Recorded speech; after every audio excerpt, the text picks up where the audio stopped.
Hello and welcome to this week's Roundtable. India is facing an emergency, an air emergency, AIR. Every year, the onset of the winter months sees a spike in the air quality index, and it's getting worse by the year. Not just the national capital region in and around Delhi, but every Indian city seems to be breathing worsening air quality. Mumbai, the commercial capital of the country, also bathed in smog. Why? And what can be done to ensure your and my right to breathe, the right to breathe of every Indian citizen, breathe clean air? That's what we will discuss on this special roundtable. But first, I want to go to all my guests one by one, and I have two very special guests who are joining me at the very outset on this air emergency debate. My first guest is Mirza, actor, but also the Environment Goodwill Ambassador for the United Nations, who also works with the UN on sustainable development goals.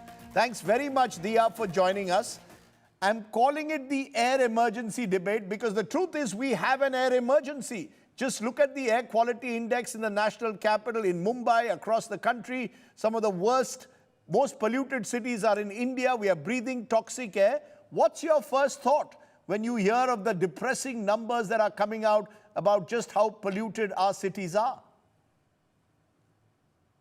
Rajdeep, as a mother, it's a reality that I'm confronted by every day, and it's something that is not new, because it's something that we've been acutely aware of for over a decade now. And Anumita Roy Chaudhary, who's on this conversation, will agree with me when I say that when we first started talking about the importance to, monitor the air quality levels in many cities, we were dealing with cities unwilling to install air monitoring systems because they didn't want it to affect tourism and industry. And so we've come some way since then. At least now we have the systems to monitor the air, which is why there is better public awareness and knowledge about it. Of course, the stark reality is that you can see how polluted the air is. While I was driving out last night, this skyscape that Mumbai looks to with such pride, and that sea link that Mumbai looks to with such pride, was invisible behind the blanket of smog. You couldn't see that there was a city beyond that space, which is horrifying. But that is not to acknowledge the fact that, one, Mumbai and many other cities in the country deal with poor AQI levels year-round, other than the monsoon months. So it's the monsoon months where the skies turn blue and everybody, especially parents, heave a sigh of relief because we know our children are breathing cleaner air. But for a large part of the year, unlike the northern parts of the country, we are grappling with AQI levels which are 10 times the permissible limit. The fact is that, Rajdeep, 80% of the world's most polluted cities are in India. It is, as you have rightfully called this conversation, an emergency. The good news, though, is that finally, I think there is more public understanding of the issue. There are more people willing to participate in solutions. You see young people coming up with extraordinary innovations every day, trying to filter, the pollution out, whether it's from vehicles or factories or other emitters. But we need to do much more to galvanize support to ensure that industries are held more accountable. So a big part of Mumbai's pollution right now is construction dust, and has been for the last few years. Because if I just look at only my ward, Rajdeep, which is H ward, we have over 2,500 buildings under construction. And these are not new constructions. So old buildings are being broken, demolished, and new buildings are coming up in its place. And every time one of us as citizens goes past one of these buildings flouting the norms, which is to ensure that the dust is controlled, there are proper green fencing done, there's sprinklers being used to contain the dust levels, and we ignore it. The fact is, 2 points come from what you've said. One, you're saying there is greater public awareness, but I must be honest, I don't see enough people like you coming out and making this a cause that can become a national campaign. Everyone complains that the air is polluted, but why don't I see a complete movement for this? We've seen it in Western countries, green parties emerging, making environment the centerpiece of their politics. Here people complain, but not enough are willing to walk the talk when it comes to making this a wide movement and holding governments accountable. I couldn't agree more with you. I couldn't agree more with the fact that many more of us need to become aware of how integral environmental health is to human health, how this is a matter of human rights, and how this is a matter of social justice, and how, just as parents or as children, we of elderly parents, we can't hope for our children's and the health of our elderly at home to be stable or good, or for their, we can't hope for their peace or their prosperity if you don't have them growing up in a healthy environment. And it should be a central issue. It's most unfortunate that it's not.